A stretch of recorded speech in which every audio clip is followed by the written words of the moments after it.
আয়নাঘর, এক আয়নাঘর দেখালো সবাইকে, গ্রিলে নতুন রঙের গন্ধ। এক চেয়ার বানিয়েছে, সেটাও আবার চেয়ার ঠিক কিনা সে একজন পরীক্ষা করে দেখছে। এইভাবে মানুষকে ধোঁকা দেওয়া।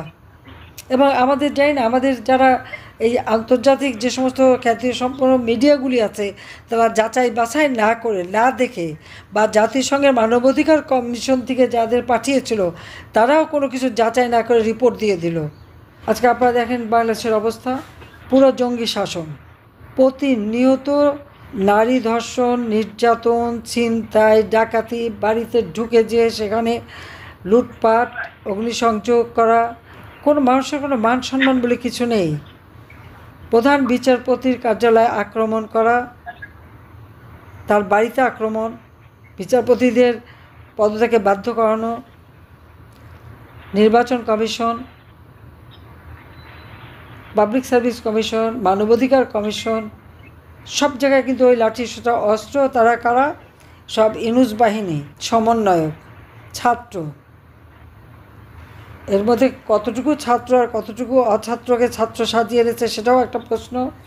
ওই কিশোর গ্যাং, তাদের হাতে অস্ত্র তুলে দেওয়া। এবং আজকে জেলা উপজেলা সব জায়গায় একই অবস্থা।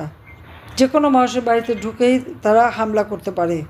ঘরের দরজা ভেঙে সেই ঘরের মধ্যে ঢুকে একটা নারীকে গ্যাং রেপ করা, তার কাপড় চোপড় খুলে ফেলা, সেগুলো আবার ভিডিও করে ছেড়ে দেওয়া।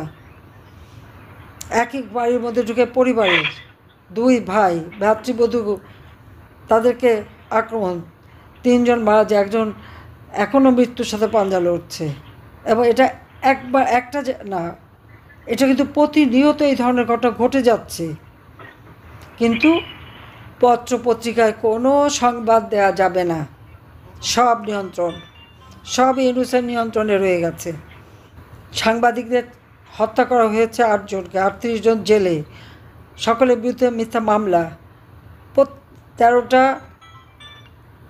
প্রাইভেট টেলিভিশন পুড়িয়ে দেওয়া হয়েছে, বিটিভি সহ। আর তাছাড়া পুলিশকে হত্যা করে করে ঝুলিয়ে রাখা, আইনজীবীদের পিটিয়ে হত্যা করা, তাদেরকে কোপানো, তাদেরকে জেলে দেওয়া, তাদের বিরুদ্ধে মামলা দেওয়া। আমাদের মানে আওয়ামী লীগের কোনো নেতাকর্মীর পক্ষে কোনো আইনজীবী দাঁড়াতে পারবে না। সঙ্গে সঙ্গে তারা সেই কী বলে, মব জাস্টিস, সব কিছু নাকি মব জাস্টিস। এখানে মব জাস্টিস না, এখানে হচ্ছে মব সন্ত্রাসী। এরা নিজেরাই সন্ত্রাস, নিজেরাই অপকর্ম করে, মবের নামটা শুধু জড়ায়, মানুষকে অপমান করে। সাধারণ মানুষ নিশ্চয়ই এদের সাথে থাকে না, কিন্তু তারা সেই সাধারণ মানুষেরকে উপর দায়টা চাপানোর জন্য কি মব জাস্টিস। আসলে এটা তো মব সন্ত্রাস, মব ক্রিমিনাল।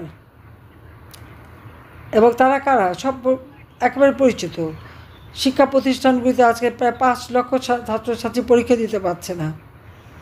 প্রত্যেকটা শিক্ষা প্রতিষ্ঠান দখল। ঢাকা বিশ্ববিদ্যালয় যান, চট্টগ্রাম বিশ্ববিদ্যালয়, রাজশাহী বিশ্ববিদ্যালয়, চট্টগ্রাম কলেজ, ওগুলি সব তাদের অবৈধ অস্ত্রের গুদামঘর হয়ে গেছে।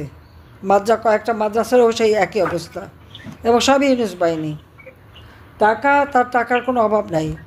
তার বিরুদ্ধে আপনারা জানেন যে লেবারদের অর্থ আত্মসাৎ করার জন্য লেবারদের করা লেবার কোর্টে মামলায় সাজাপ্রাপ্ত আসামি হচ্ছে ডক্টর ইউনূস।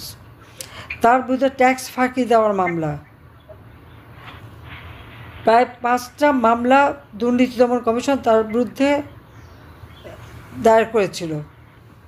ক্ষমতা দখল করার উদ্দেশ্য চলে এই মামলাগুলি সব এক এক করে প্রত্যাহার করে নিয়েছে। পাশাপাশি জনগণকে দিয়েছে লাশ, হত্যা, জেল, জুলুম, মামলা, হামলা, এই কষ্ট। আর নিজেকে নিয়েছে ম্যানপাওয়ারের ব্যবসা, ডিজিটাল ওয়ালেটের ব্যবসা, ও ছেলেকে আবার ইউনিভার্সিটি করবে সেই ব্যবসা, স্বাস্থ্যকেন্দ্র করবে সেই ব্যবসা। ওই পূর্বাচলে 4080 কাঠা জমি দিয়ে সে রিসোর্ট তৈরি করছে নৈসর্গ নামে। উত্তরায় 5.5 একরের উপর তার জমি, 9 কোটি টাকা দিয়ে কিনেছে ফ্ল্যাট। প্যারিসে তার বিশাল ব্যয়বহুল ফ্ল্যাট এবং সেখানে 2 ব্যাংকে তার শেয়ার। আমেরিকায় তার বিশাল সম্পত্তি, ল্যাটিন আমেরিকায় সম্পত্তি। কোথায় না সম্পত্তি, কোথা থেকে পেল এত টাকা?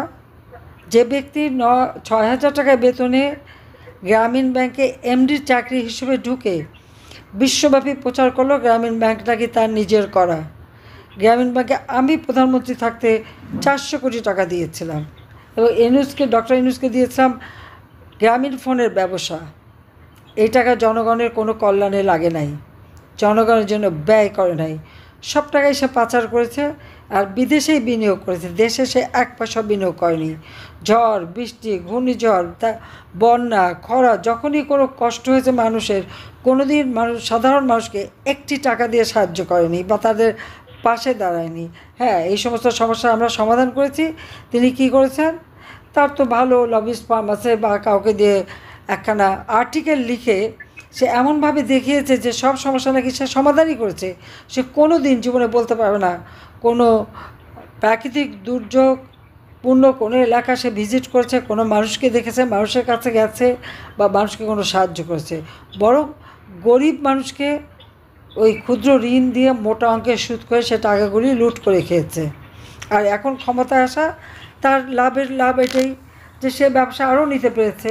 তো এই বয়সে এসেও এত টাকার লোভ, এত ব্যবসা নিতে হবে, তো দেশকে কি দিল? আর আইসিটিতে মামলা দেয়। এই আইসিটি তো যুদ্ধ অপরাধী বিচারের জন্য করা। ইউনূসের কি অধিকার আছে? সে তো নির্বাচিত জনপ্রতিনিধি না, সে ক্ষমতা দখলকারী, অবৈধভাবে ক্ষমতা দখলকারী।